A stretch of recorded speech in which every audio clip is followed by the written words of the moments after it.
The best football weekend of the regular season is in full swing. Hopefully, you got full belly of turkey. You've sat back, had a couple of brews. Now you can set those fantasy lineups. We are here to walk you through the remaining slate, talking through all the key stats, facts, and everything you need to know to make sure you get those lineups set up, cruising, and of course, bringing home those titles. Tom, we're going to start at the top. A really interesting matchup this week: the Chargers versus the Falcons. Where do you want to dive into first? Well, I think this one comes down to how do the Chargers defend the run after coming off the game against the Ravens where they allowed 212 rushing yards. That's the most that a Jim Harbaugh side has ever allowed in the NFL. And it was really surprising to me because the Chargers are a good defense. We've been talking them up for a few weeks now. I've been really impressed by their defensive side of the ball, possibly even more so than their offensive side of the ball. And when you look at how they play teams, they play tough. They keep the points totals down in games. And obviously, the Ravens are a different kettle of fish. But the Chargers, they allow the fifth fewest running back fantasy points. And I think that they're probably a good matchup for the Falcons because the Falcons like to do so much stuff as outside zone, whereas the Ravens are just kind of plowing into the line a bit more. So if they can keep Bijan in check and they can slow that down, then I think that the Falcons in general might struggle to open up their offense. They've got Darnell Mooney coming back after his injury, a bye week timed perfectly for him.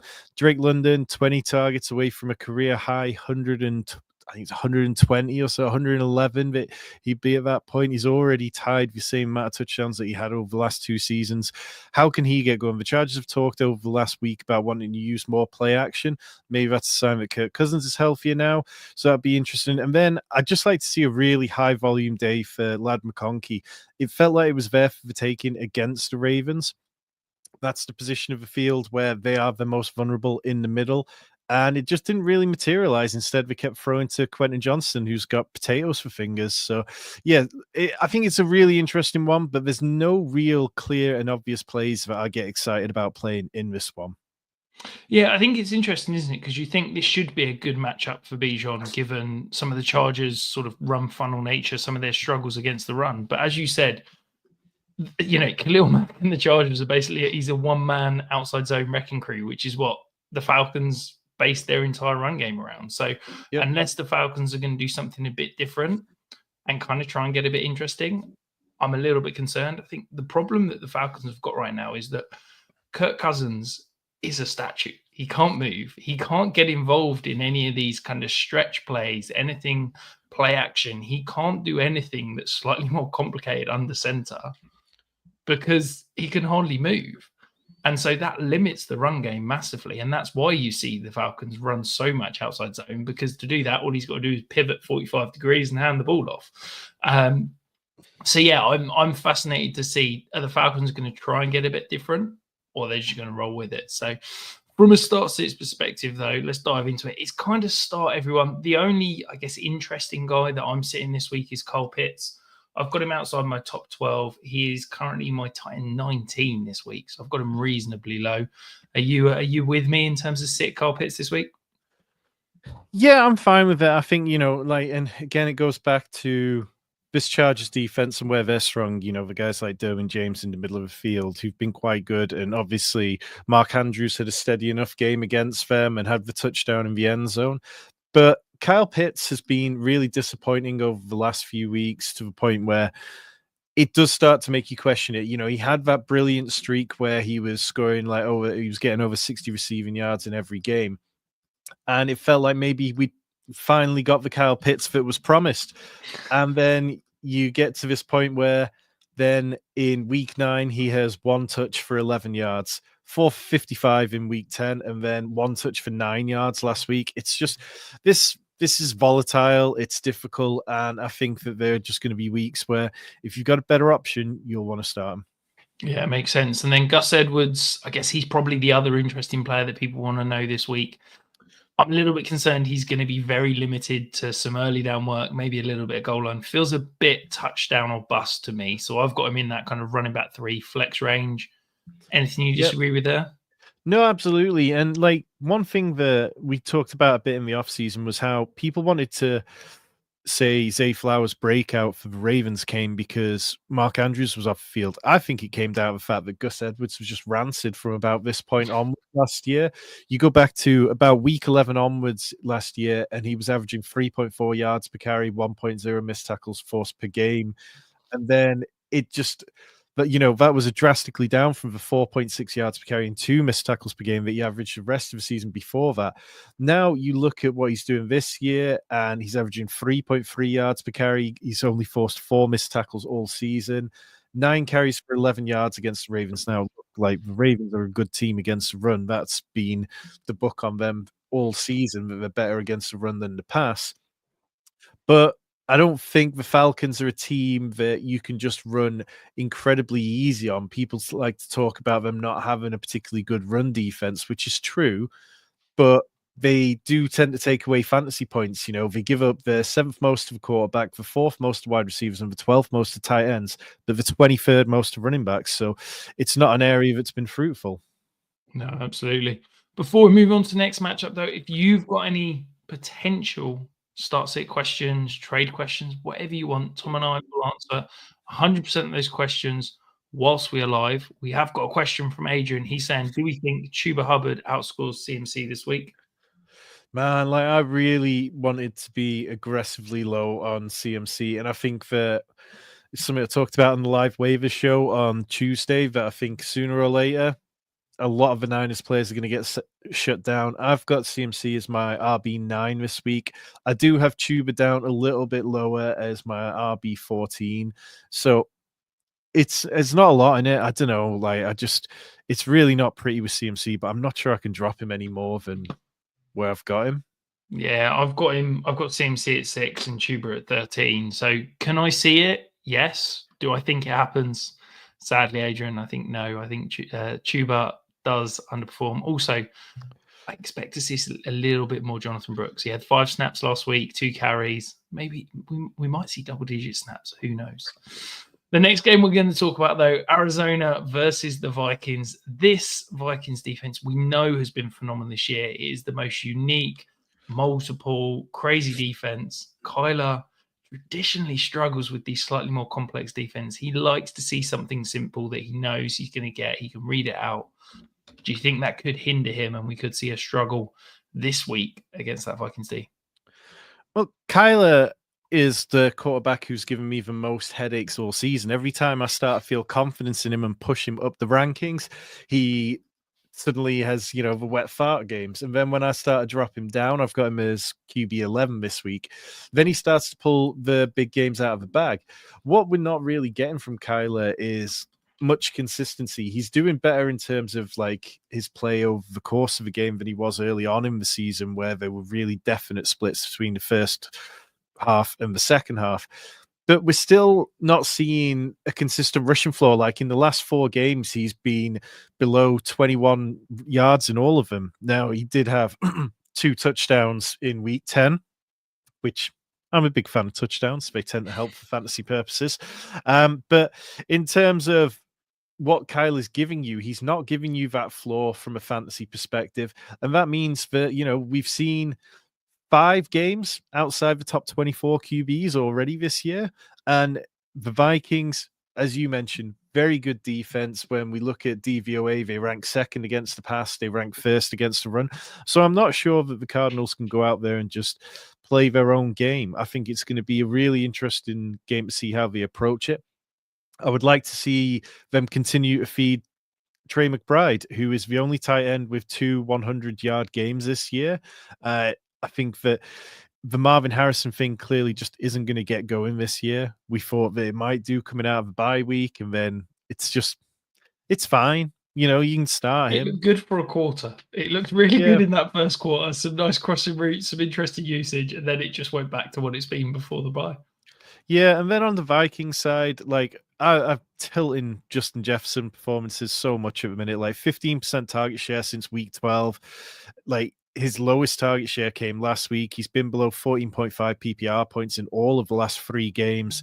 It's just miserable. The one guy who is feasting is TJ Hawkinson, who had 9 targets last week, 28% target share, season high, 84% route participation, 36% air yard share. they seem to have a lot of confidence in him. There is a small part of me that is worried that if Josh Oliver comes back, will he eat into that workload? Because Josh Oliver, like it or not, was getting like 3-4 targets a game over the previous 2 games before he missed last week. And if he ends up taking some away, then it's going to be a rough day for Hockenson. Aaron Jones, 88% rush share in week 12, which was his highest mark since week 8. Another guy I'm just really struggling with. I feel like try to guess what we're going to get out of Aaron Jones week to week is quite difficult. The Cardinals do allow the 12th most fantasy points to the running back position. They rank 11th in run defense DVOA against it. So you can get at them, but I don't think there's any controversial takes on this one from me. No, I mean, I guess the biggest thing is I'm sitting Kyler and Donald in 1 QB leagues. They're both outside my top 12. But it's pretty straightforward outside of that. Maybe you can get Jordan Addison as a kind of a wide receiver thief flex option, but it's start the good players, sit the bad ones. That's pretty much it. Yeah, and Jordan Addison's somebody who I quite like as a player. I know people like to downplay him as a player and say that he's very touchdown reliant and stuff. But the fact is that he just has a nose for the end zone. And obviously last week's blow up game, 8 for 162 and a touchdown, was easily a season high. But this is a guy who's been over 60 yards on 4 other occasions this year. It's difficult to project when it's going to happen, but I don't mind him in deeper leagues. No, 100%. Adrian's back in the chat. He's asking DK over CMC in the flex. It's definitely CMC for me. Yeah, I'm just going to check that one because I think it's a fairly decent gap between them for me. I like DK, but not that much. No, I'm just looking. I've got in my Superflex ranks, I've got Christian McCaffrey 9th. I've got DK 79th. So, yeah, a fairly significant jump there. The Seattle Seahawks are traveling to New York to play the woeful New York Jets. Breece Hall looking like he's going to play now, having been a surprise struggle on the injury report off the back of the bye. He's now put practice today and apparently is good to go. So do you think that changes things for this game? Any chance for the Jets to pull the upset? Not really. And I mean, well, I think they could definitely cause an upset and that. But in terms of how I'm approaching Breece Hall, not really, because even before this game, I was a little surprised at how high people were ranking Breece Hall. Breece Hall was ranked in Fantasy Pros expert consensus ranking 3 spots ahead of Kenneth Walker. But when you look at what the Jets have done and that, I don't know. I feel like things are just coming down to a very messy end. Breece Hall, he had his first touchdowns in several weeks. He's not been a consistent threat in the red zone. And it just feels like, why risk his health to get him out there if he's not all, if he's banged up in any way, shape, or form? The Jets obviously are concerned about it enough because they re-signed Bam Knight, who was with them for the last couple of years or so, wasn't he? And so I don't know. I think Braylon Allen is somebody that, I mean, if you've not already picked him up, you have to pick him up because sooner we're at the point where teams are going to start shutting down players. And if Breece Hall goes down, then Braylon Allen is the kind of player that I would like to be able to plug and play into this one. The Jets play the fourth. They play the 4th most man coverage. It's kind of worth noting that only 3 of Geno's 11 interceptions have come against man coverage. He's been worse against zone this year, and he's also 6th in completion rate against man coverage. JSN, last 3 games, over 19 points in all of them, 25% target share in all 3. I think you just plug and play him as a wide receiver 2 until you see otherwise at this point. The Seahawks have the 5th fewest rushing yards per game. They're clearly a team that would like to have a bit more of a running identity, but they just can't get it going. But yeah, I mean, on the Jets side, how do you kind of see the wide receiver room shaking out at this point? I think it's the same. I think they're going to get similar target volumes. I think they're both going to be in that 20 to 25% targets per route run rate. I think that Garrett Wilson's probably going to see the slightly more interesting high value of targets, maybe push downfield a little bit more. And Devontae Adams is just going to get a lot of those underneath slant route, stuff like that. Who would I want to start out the 2? It's still Garrett Wilson because I think he's more explosive. I think he sees the higher values, but they're both kind of wide receiver 2 types that are boom bust because, if they could easily have 10 reception games, or they could easily have 5 target, 2 reception for 20-yard type games. So you kind of have to hold your nose, and hopefully you're starting them as a wide receiver 3 or kind of flex option. Yeah, I mean, last time the Jets played in Week 11, we kind of saw volume swing back towards Garrett Wilson a bit more, and it'd be nice to see that continue. Like, look, I mean, Davante Adams is an incredible player, but there's just nothing to be gained from forcing the ball to him at this point. Yeah, other than you keeping Aaron Rodgers happy. From a start-sits perspective, it's pretty straightforward for me. As I said, the one I'm pretty low on DK Metcalf this week. He's in the wide receiver 3 bucket for me. I think he's around 26, 27, something like that. Look, also, I'm sitting Aaron Rodgers even in Superflex. I think this Seahawks defense is starting to get real. He's outside my top 28 quarterbacks. Like, I want no part of him this week. Whilst we are talking about this game, though, Tom, we have a question in the chat asking, how do we have Fant ranked this week? I mean, he's quite in 30 for me. Yeah, I mean, I'm kind of like, I've just been ignoring Noah Fant because he's been out for so long. We've not seen him play since week 8. When we last saw him play, he was tight end 34, tight end 15 the week before that, tight end 8, tight end 26, tight end 25. Like, he's not been a massive part of the game plan for a while. I think AJ Barn has showed out well enough over the last few weeks that he's not going to completely disappear. And yeah, so for me, I've got Noah Fant at tight end 35. That might bump up a little bit if he's down as definitely playing. I could probably get him up to somewhere around 28, 29, but not playable in most formats, I don't think. Yeah, absolutely. Which means he'll inevitably score. Of course. And then J Dollars is saying Brian Robinson, Aaron Jones this week with Austin Eckler out. I think Jones for me. Yeah, it's Aaron Jones. Like, look, we love Brian Robinson here on Fantasy Sanctuary. We talked him up all off season, but he's not been terribly impressive. The last time that Eckler did miss a game, Brian Robinson had probably one of his biggest games of the season, but right now he just seems a bit banged up, and I'm not sure we can project that same volume. And that big game did come against the Bengals. Everyone has a good game against the Bengals. Absolutely. And if you want your questions answered, just like those guys, get them in the comments below. We'll answer 100% of the questions while we're live. And if you're watching this on replay, stick them in the comments. Tom and I will be in the comments all the way up to kickoff on Sunday, answering all those questions as well. Tennessee versus Washington up next. We're talking about Brian Robinson. He is active. Austin Eckler's out. Brian Robinson actually is off the injury report as of about 5 minutes ago, Tom. Ooh, does that make you bump him up anymore?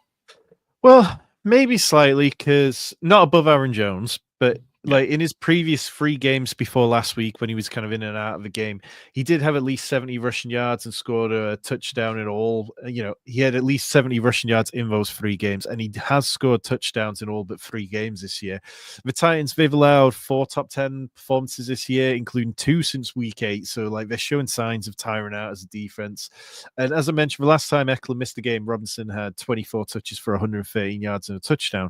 So if he's off the injury report, I feel fairly good about him. Not the injury reports always mean everything when it comes to these teams.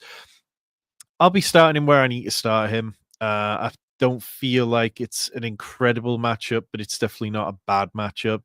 In terms of the other players, feel okay about Jaden Daniels. I have a FFPC team where basically the playoffs start now, and I'm choosing between Jaden Daniels and Baker Mayfield. I've gotten back-to-back in my rankings, and it's caused me a lot of headaches. But I still think Jaden Daniels, you know, he's showing a little more. 74 rushing yards last week was his most since week 1. It was his highest fantasy points performance of his NFL career. And he's been getting the ball out nicely, you know. I mean, like Noah Brown, 4 games over 58 yards since week 6. Terry McLaurin had that beautiful long touchdown run that got me a lot of very welcome points towards the end of that game. And I think that as much as the Titans are a well-coached defense in places, they just don't quite have enough talent to really go toe-to-toe with the top teams at the minute. So I don't see any reason to fade anyone in particular. On the Titans side, Calvin Ridley's auto start now, you know, 5 straight games with 58 plus yards, and the Commanders ranked 30th in DVOA against wide receiver 1s. Nick Westbrook-Ikhine has 6 touchdowns over his last 7 games. He's averaging a touchdown on every 5 targets this season, which is an absurd amount of efficiency. Yeah. According to late round QB, the average across the league at wide receiver is about 1 touchdown for every targets, and he's doing that in a quarter of it. So utterly insane. The other insane thing is Will Levis, 109.3 passer rating in his last 3 games, despite taking 20 sacks. That's the first time since 1970 anyone has hit that number with that many sacks. He's getting away with it, and he's playing well enough to keep his fantasy assets relevant, but he's not really doing anything that is really securing him the job long term. I think, Tony Pollard, you can play him because the Commanders aren't necessarily particularly good against the run. They rank 28th against the run in run defense DVOA, and they rank 25th against the pass. So start the players you need to. Yeah, absolutely. And Gary's on the Will Levis point. Gary Atkinson in the chat, one of our members. If you want to be a member just like Gary, hit the join button down below. He's asking, Will Levis potential league winner down the stretch with his soft QB schedule? He says, still too many boneheaded decisions. I'll be honest, I've watched him in the last 3 or 4 weeks, and he's really cut down on the bonehead decisions. It's kind of one a game now, where it was sort of 3 or 4. I think the issue he has is that he's stamped out the boneheaded plays, and he's not forcing the ball, which is why he's now taking an obscene amount of sacks, because I think he's so paranoid to kind of force the ball into tight coverage or do something like that. He's now just eating the ball, and that's where all the sacks are coming in. But I like him as a potential QB3. I don't like him any more than that. I'm not sure I'd want to be relying on him for my Superflex roster as we head to those playoffs. Well, I mean, to Gary's point, and Gary's a very smart guy and somebody who I know I've come up against in a lot of leagues and always think that he makes a lot of smart decisions. The Titans, they play the Commanders this week, then they play the Jags, the Bengals, the Colts, and then the Jags again. That is about as soft as you could possibly want.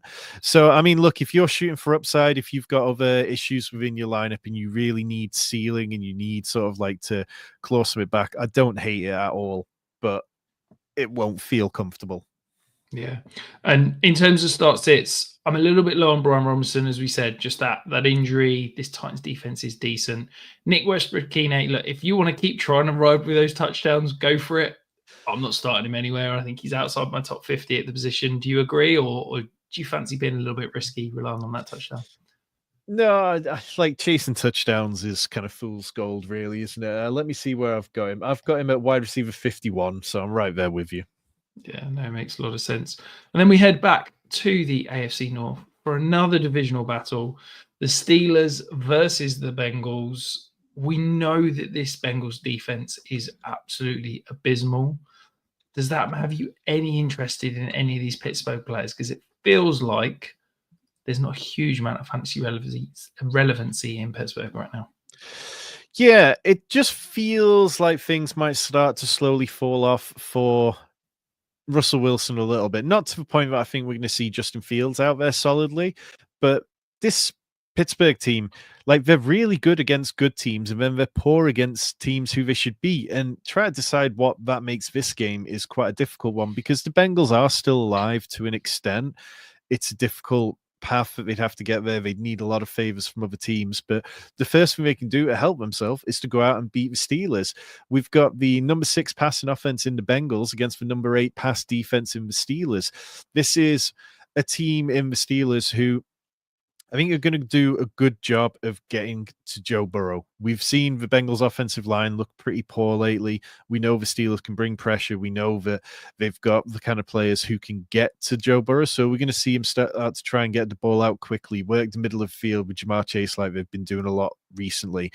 Or do we see a healthy T. Higgins just open up the game a lot more? I don't really know. I think that Chase Brown is somebody that you've got to start at this point because he's just seen an incredible amount of touches, 81 touches over the last 3 games.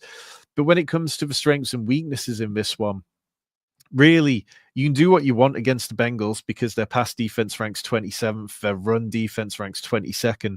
But the Steelers, they're good against both the pass and the run. They rank top 12 in both metrics.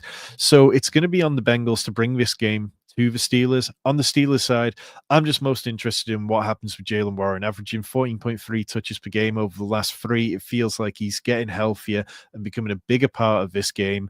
And can George Pickens, get back to double-digit points ways, because in his last game, he had below 10 points for the first time since Russ started. So It feels like this one's going to be quite open. Pittsburgh plays 71% single high, which is by far the most in the league, and Burrow's 17th in completion rate against that. So maybe they know how to get to Joe Burrow, but I don't have a good feel for how the result of this game's going to go. Yeah, I couldn't agree more. On the Pittsburgh running back point, are you comfortable starting either of them in a fairly standard, start two with a flex type league? Yeah, because the Bengals are a bad defense, and that's kind of at the heart of it. Out of Trey Hendrickson, who was like playing to like almost defensive player of the year candidate quality not too long ago, they don't have anyone to be afraid of. Najee Harris, I've got down at RB25, 2 spots ahead of Jaylen Warren, and I think that's probably about fair because Najee probably has a little more touchdown equity at the minute. Yeah, I'm pretty much there with you. I've got them both as flex options, but probably not comfortable starting them in a normal running back league. But if you want your questions answered, remember every single start sit question we will answer while we are live. Indianapolis versus New England, battle of the young, athletic superstar quarterbacks, or is Anthony Richardson not going to come to the party again? I mean, he's been doing his best over the last couple of games, 10 rush attempts in each of his last 2 games. And you go back to last week, and there was the drop touchdown. Ashton Doolin stepped out of bounds on that long pass down the sideline when he could have really caught it and, kept his feet in bounds. Altogether, Josh Norris pointed out on Twitter that there were 80 yards nullified through various penalties that weren't Anthony Richardson's fault. So it feels like this one was a bad beat for Anthony Richardson, but when you look at the box score and you kind of see a completion rate down in the 30%, like, it doesn't feel overly great. He did have a season high 61 rushing yards last week. I think it's not necessarily going to be an easy game for him, though, because New England played the 3rd most man coverage. He has the lowest QB rating in the league among quarterbacks for 50-plus dropbacks when it comes to against man coverage. He does, however, lead the league with a 26% deep throw rate against man coverage. So maybe we get those Anthony Richardson just cannons, and maybe Alec Pierce just finds his way into the end zone in the same way that he's been managing to, but I don't have an awful lot of faith. I know in our Discord we were talking earlier about Michael Pittman for this game, and I think that Michael Pittman certainly becomes a more interesting play now that you've got Josh Downs, who's been ruled out for this one. You go Pittman, he's had 15 targets in the last 2 games since Richardson started again, and he's caught 11 of them for 142 yards. He needs to find his way into the end zone, but if he could do that, he'd be fantasy viable. And when it comes to the Patriots, they're not a team who are particularly good against wide receiver. They've allowed the 10th most fantasy points to the wide receiver position. They ranked 31st in pass defense. They ranked 27th in run defense. It would be lovely to see Jonathan Taylor actually have a good game again for like the first time in weeks. Then moving over to the Patriots side of things, the only player who I have any faith in at this point, outside of Drake May, who I think is a good QB2 in Superflex, it's Hunter Henry, 20% target share in 5 of the last 6 games. He's been tight end 10 since Drake May took over. Last week felt like a classic Ramondre spot, and then Antonio Gibson outsnapped him 30 snaps to 29. After the game, you've got Jared Mayo coming out and saying, oh yeah, Ramondre's still our guy, but like, I don't want to be making any decisions in managed leagues where I have to decide to start Ramondre, even with the Colts giving up the 6th most fantasy points to the wide receiver running back position.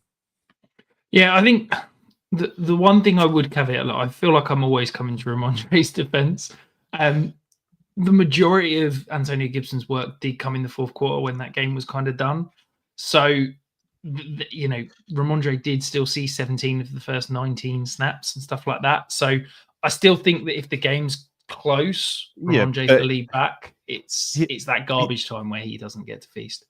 He had 8 touches for 13 yards. I didn't say he had a good game. I just said he was on the field when the game mattered.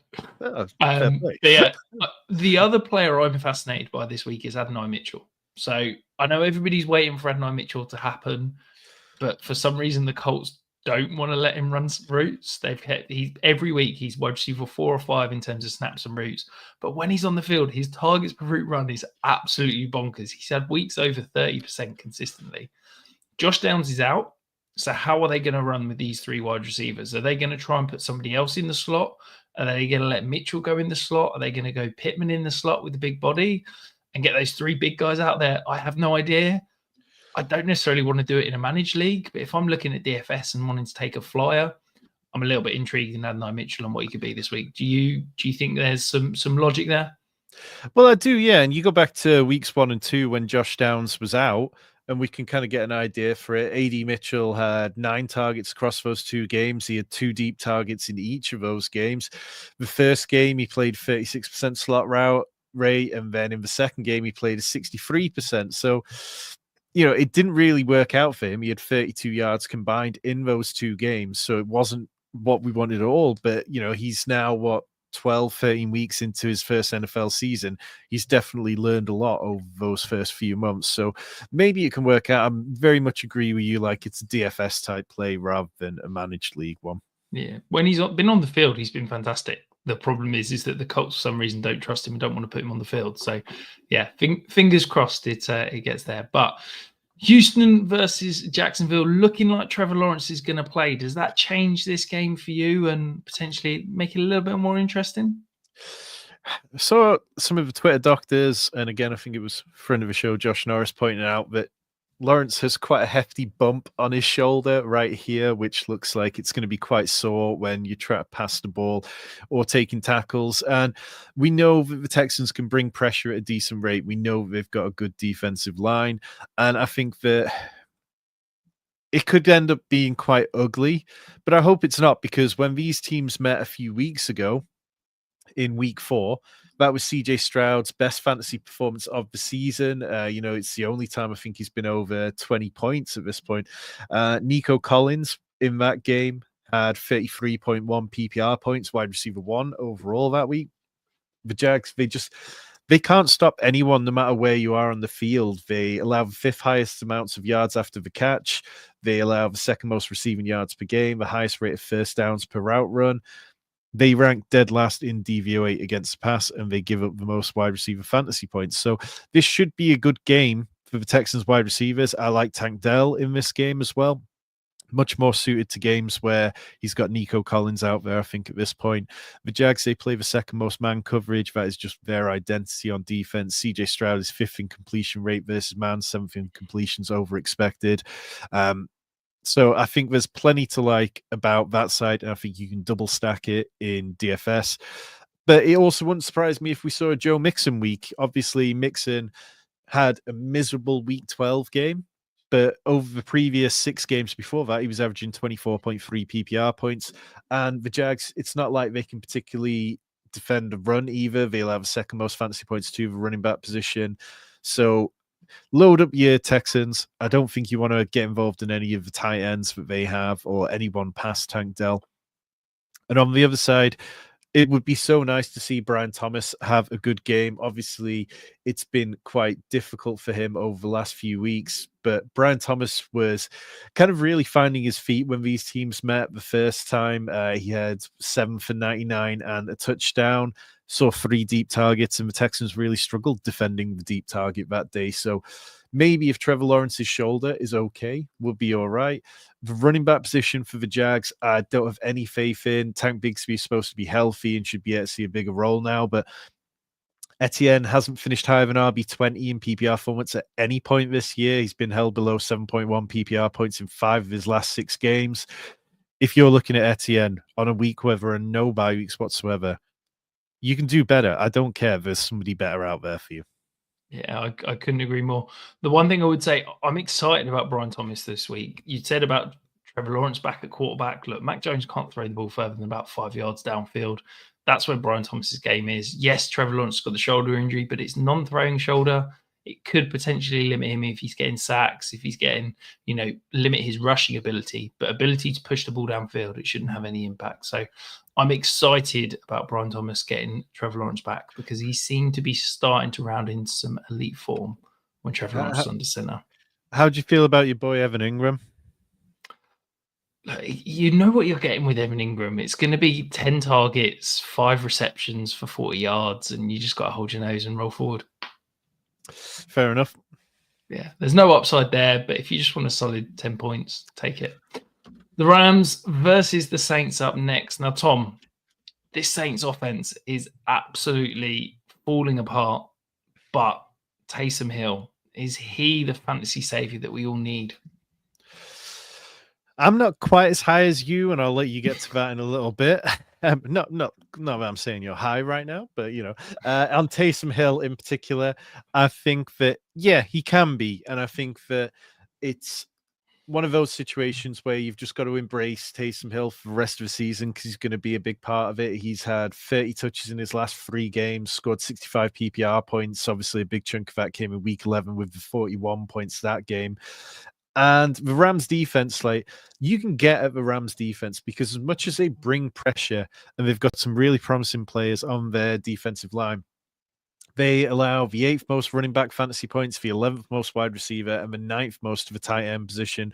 They rank 22nd in pass defense DVOA, 23rd in run defense DVOA. There are ways that the Saints can get at the Rams, and I think that it would be surprising if we don't see another massive day for Alvin Kamara, who I thought that Kamara, the wheels would fall off before now, but he's actually, he's had a good season, even with nobody around to take some of the touches for him. He's been playing well. He's had 77 touches in his last 3 games. Like, you just don't see that kind of volume to too many running backs. The Rams have allowed 5th most rushing yards per game, allowed 46.2 PPR points to Saquon Barkley last week. Like, I just don't understand why this wouldn't be a heavy New Orleans running game through both Taysom Hill and Alvin Kamara. On the Rams side of things, Nakua and Kupp have just consolidated everything, combined 70% target share in week 12. That was the second week in a row that they've been over that number. Kyren Williams got his first touchdown in, 4 games, I think it was last week, but he just feels like he's become less of a part of the offense since Nakua and Kupp came back. You've got to start him here, though, because for all the problems the Rams have on defense, the Saints are also pretty bad on defense. They rank 31st in run defense DVOA. They've allowed 5th most fantasy points to the running back position. And you just start pretty much everyone you need to and everybody who you feel good about in this one, which should be most big guys. Yeah, look, you mentioned the big guy, though. I'm super excited about Taysom Hill. He is my start of the week. I've got him at tight end 2 this week. Now, Tom, let's just take a minute to appreciate his usage last week, okay? These are snaps by position. At quarterback, 8 snaps. In the backfield, 7 snaps. Inline tight end, 9. In the slot, 5. Out wide, 4. Since when have we ever seen a player in the NFL that has that variety of usage? You see, it's just insane that you can have a guy that's going to get potentially 10 carries, 5 targets. He'll have some passing plays, and when they get in and around the red zone, that's when they're rolling with him. We heard the new head coach, Rizzi, talking about this offense is going to continue to roll through Taysom Hill. Yeah, it feels weird. It feels ridiculous, but you've just got to enjoy it and roll with it because he's an absolute fantasy cheat code. The fact that you can get him in your tight end slot, given the fact that he's seeing the running back usage, the quarterback usage, it's bonkers. He's going to win people leagues down the stretch, and this week is no other. Yeah, I don't dislike Taysom Hill. He's my tight end 5. I'm just not sure I can quite get there as high as yourself because I think it's just like it can be quite volatile with Taysom Hill. Like, he's not somebody who fits every game plan and every game narrative. But in terms of, like, you mentioned his route participation, it's 60% last week and the week before. There are only 5 running backs with a route participation higher than that. Like, so he's out there and he's going to score points, which is not something we can say about every tight end. Yeah, and I think part of the issue is what else is there on this Saints offense? Yes, there's Alvin Kamara. The wide receivers are a joke right now. Like, it's a bunch of guys that they got off the street. They've not got any healthy tight ends. There's nothing else in this offense. So from a start 6 perspective, though, it feels quite tight this game. I don't love starting loads of options. It's basically the 3 Rams players, Kamara, Hill, and I'm not touching anyone else. I mean, I can understand starting MVS. Like, look, I don't want to be the guy touting MVS at this point. We've been there, done that, and quite literally got the T-shirt. But I think what we've seen from Marquez Valdez-Scantling, it's it feels like, there's something there right now. Over the last 2 games, he's had 5 catches for 196 yards and 3 touchdowns. Derek Carr clearly trusts him. He's been wide receiver 2 and wide receiver 22 at that point. And as we talked about with the Rams, this is not a good defense. You can get at their secondary, and they've allowed the 11th most fantasy points to the position. I would understand somebody starting MVS this week, is all I would say. Yeah, I can't get there. He's wide receiver 45 for me this week. So yeah, maybe if you're in a pinch, but I'm not starting him in a normal league. No, it's definitely more of a deeper league, or if you're well behind in projected points and you need to take a dart throw, I've got him at wide receiver 52. So, yeah. Any start sit questions? Remember, if you're watching this on a replay, you can still get me in the comments below. Tom and I will give you an answer all the way up to Sunday kickoff. But Tampa Bay versus Carolina, the NFC South. Bryce Young played the best game of football I've ever seen him play. That includes what he did at Alabama. Do you think he can keep it up against this reeling Bucs secondary? Yeah, and I think it really matters the fact that it came against the Chiefs, who, they're having their own problems, but that's a good defense with a good defensive coordinator and good players out there. And Bryce had his second career game above a 46% success rate, 4th with positive EPA per Hayden Winks of underdog. And it just looks like he's playing with more drive than he has done before. I think it was, not to keep just quoting other people's work, but Pat Doherty of Rotoworld, he was saying that for the first time now, when things go wrong, Bryce Young looks pissed off rather than feeling deflated. And it's true, he does. Like, he seems to really have that hunger, that fire within him right now. And I feel that you can go out and you can pass on the Bucs, you can run on the Bucs. They are not a good defense. Again, similar to the Rams, they've got some good players, but they're not a unit to be afraid of at the minute. I mean, Tampa allowed 2nd most QB fantasy points, for 9th most of running backs, the 8th most wide receivers, and the 5th most of the tight end position. They ranked 21st in pass defense DVOA. So that's nothing that Carolina should be scared of. I'm not sure that they've got the weapons to out-duel Tampa and go point to point with them. That's probably the biggest problem for them. Because when you look at the Bucs side of the ball, Baker Mayfield has been excellent all year. You've got Bucky Irving, who coming out of the bye now has 25 rushes for 162 yards and 9 for 82 in receiving yards in his last 2 games. Outsnapped Rachaad White in week 12, also ran 20 routes to Rachaad White's 11. That's supposed to be Rachaad White's game. And if we're getting more Bucky Irving outsnapping Rachaad White, then I think Bucky can be a league winner down the stretch, because the Panthers, we know they're not a good team against the run. They allow the most running back fantasy points. So I think you can have every confidence starting Bucky, and I'd be fine starting Rachaad White as well. In terms of other players within this one, obviously you starting Mike Evans, and obviously this is a great matchup for him.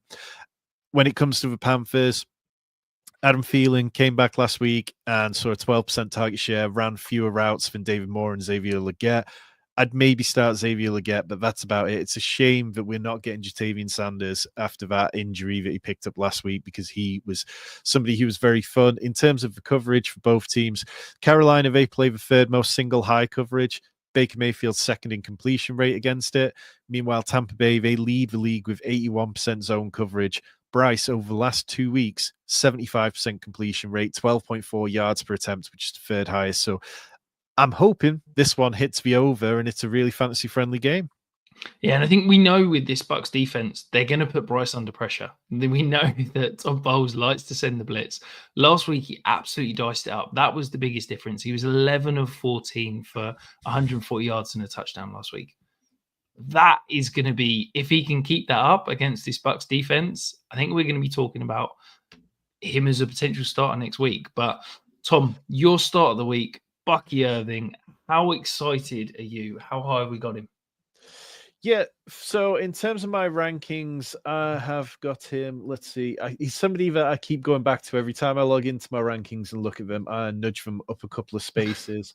And he's currently my RB18. If I moved him up any further, I'd be looking for him to jump either Aaron Jones or Chuba Hubbard, which may or may not happen. I'm not too sure. But I just think that Bucky Irving, He's been incredibly impressive. Touchdowns in both last 2 games, 34 touches in those 2 games, been RB7 and RB3 in those 2 games.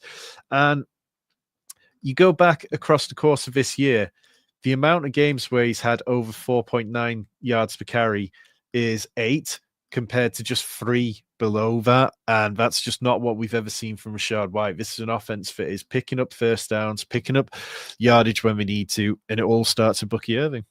Yeah, and you said it earlier. I write in my weekly review column that I do for all of our members. I've been saying all season, this is going to be a split workload, but Rachaad White's going to play more snaps because he's going to be in on passing downs, and that's the back I want. Last week was a shock. I didn't see it coming. I didn't see Bucky Irving taking over that passing down work because that's the good thing Rachaad White does. The fact that has happened, I think it's opened the floodgates, and I wouldn't be shocked if we see that continue to go more and more in Bucky Irving's favor as we move towards the end of the season. With Rachaad White, though, are you still comfortable flexing him? As you can see, I've got him. He's around sort of running back 26 for me. Are you comfortable with him around there? That's exactly where I've got him. Yeah, perfect. We have got a question from Keith, though. He needs to get a flex option. He's saying Taysom Hill, Gus Edwards, or Nick Chubb. Taysom. Yeah, easily Taysom for me there. Yep. We will move on, though, Tom. The matchup of the week. I can tell you are very excited for this one. The Eagles versus the Ravens. Are we expecting an Eagles win? Yeah, kind of. A little bit, just simply because right now you look at the Eagles and they've won their last 7 games since their bye week. Like, that's a phenomenal streak. And the Ravens, they've faced good teams in the Chargers and the Broncos and dismantled them, but they also lost to teams like the Steelers, the Raiders, the Browns. So the Ravens aren't above just having a wet fart of a game and just really not doing what they should in situations where they should. But Lamar, I mean, look, he's first in passer rating, passing touchdowns, passing yards, QB rush yards, total touchdowns, and total yards. He's absurdly efficient this year. And I think that it kind of comes down to how well does he play against this resurgent Eagles defense, because this isn't a defense that's going to give up big plays, but neither was the Chargers until we saw that massive bomb to Rashad Bateman, who Bateman now 5 touchdowns this year, more than the rest of his career combined. He's been responsible for all 5 of Lamar's longest plays this year. Obviously, Derrick Henry, just a true monster. You know, he's been up over 140 yards an absurd amount of times. When it comes to the Eagles and how they defend the ball, they don't have glaring weaknesses. Like, they rank 5th against the pass, they rank 9th against the run. They don't give a huge amount of fantasy points to anyone in particular.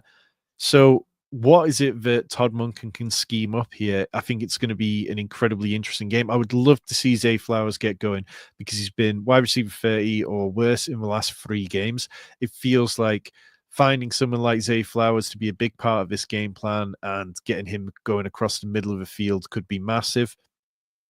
In terms of the Eagles, Saquon Barkley, I mean, like, there's only so many weeks can come on and say we were wrong, but like 30.9 points per game over his last 4, only had 2 carries inside the 5. I think it was Dwayne McFarland pointed this out on Twitter. To score that many points whilst never getting any of the inside the 5 work is just absurd. 255 yards and 2 touchdowns last week, 6 40-yard runs this year.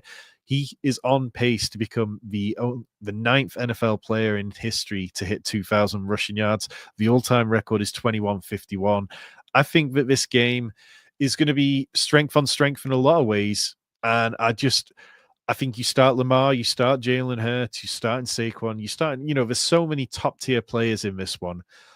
But I do think it is kind of noteworthy that the Ravens, their defense over the last couple of weeks has been notably much better than it was the previous couple of weeks. And part of that comes down to the fact that they have moved Kyle Hamilton back to a true safety position rather than near the line of scrimmage like he was playing.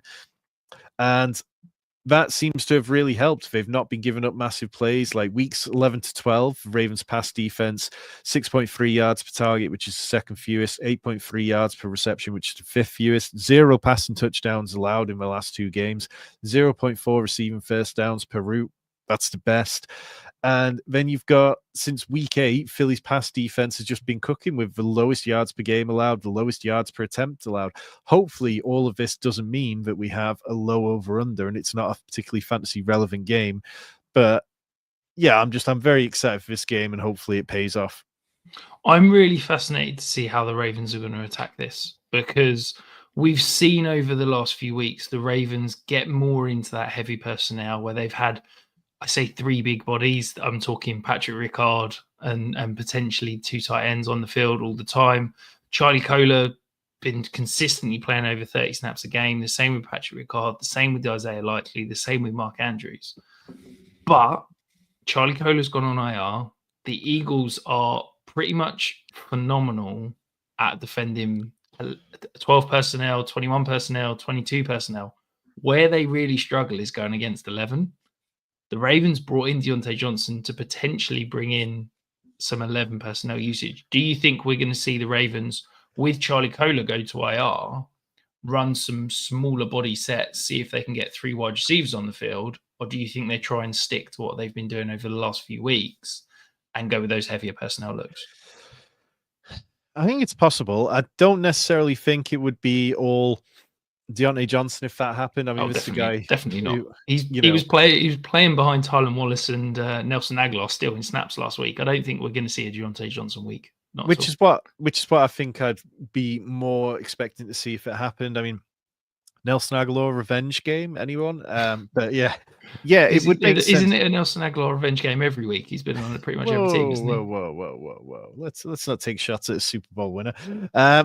But yeah, it would make sense to do that. And there have been times this year where the Ravens have gone to those 3 wide receiver looks and it's looked okay. I mean, Nelson Aguilar is a decent bit part player. Tylan Wallace isn't a particularly great player, but he does a decent enough job. So they have enough players that they can do it. And then if you mix between Mark Andrews and Isaiah Likely out there, there's enough passing options that I think that the Ravens could do okay. But I'd be surprised if they got away from their identity too much.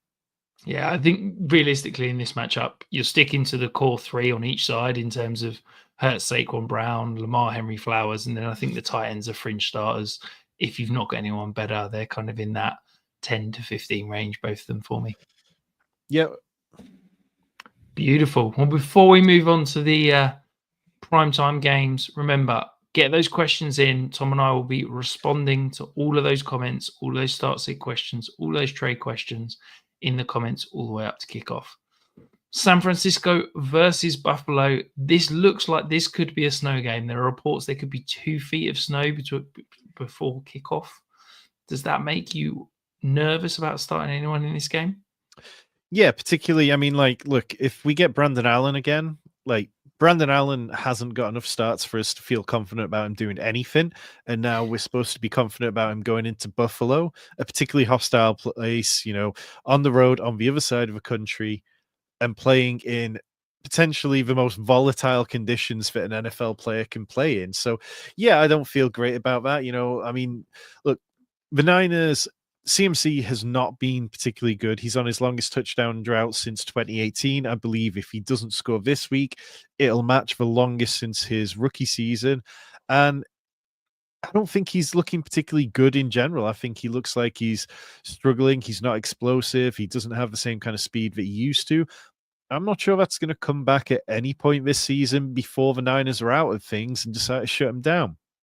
Jordan Mason, somebody I would prioritize adding in fantasy leagues right now because I think you probably want him for when CMC gets shut down. Juwan Jennings had 9.7 targets per game over the last 3. Last week, he had a team high 24% target share. So, look, Jennings is trying. Jennings is doing what he can, but it might not matter in these conditions. George Kittle, only 2 finishes worse than tight end for all year. Probably fine for a touchdown still. He seems to find his way into the end zone an absurd rate compared to previous years. Debo, again, same old things every week. It hurts me to say it, but he's not playing particularly well. And you mentioned this in our Discord. He's not separating very well at the minute. And I went and looked up the numbers on fantasypoints.com. He has a 0.004 separation score this year versus 0.076 score in 2023. The win rate on that is about 3% difference. And it looks like he just isn't electric. I know somebody in our Discord asked maybe it's something to do with pneumonia and he's just slow to recover from it. I don't know what it is, but I don't feel good about starting him, and I'd avoid it if I could right now. On the Bills side, James Cook, give me a big game, man. Like, I love James Cook. James Cook is on 2 of my best fantasy teams this year. He's been a top 12 running back in 4 of the last 6 games. He has that role. He also has the role around the goal line more than Josh Allen had it in previous years. And I think that you can feel very good about him with this game script. Dawson Knox, season high, 6 targets with Dalton Kincaid out last week. Kincaid's going to miss out again this week. You can start Dawson Knox if you have to, but with the weather, it's probably just going to reduce the amount of total fantasy points in this one, so I wouldn't be desperate to do so.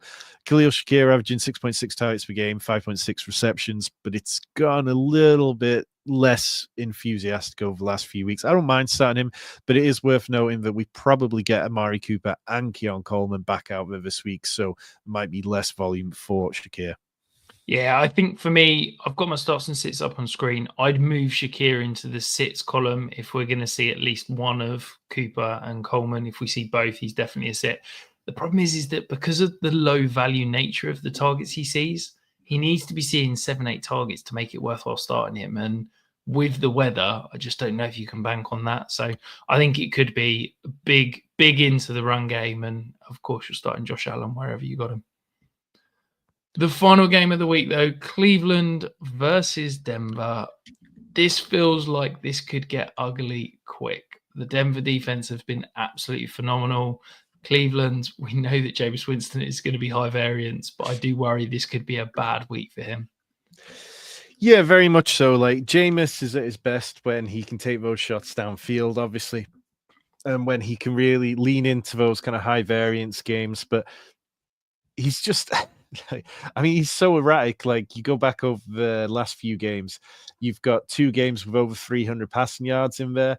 Then you've got the game against Steelers in the snow, admittedly, where he had 18 of 27 for 219 yards, no touchdowns, but did pick up the rushing touchdown.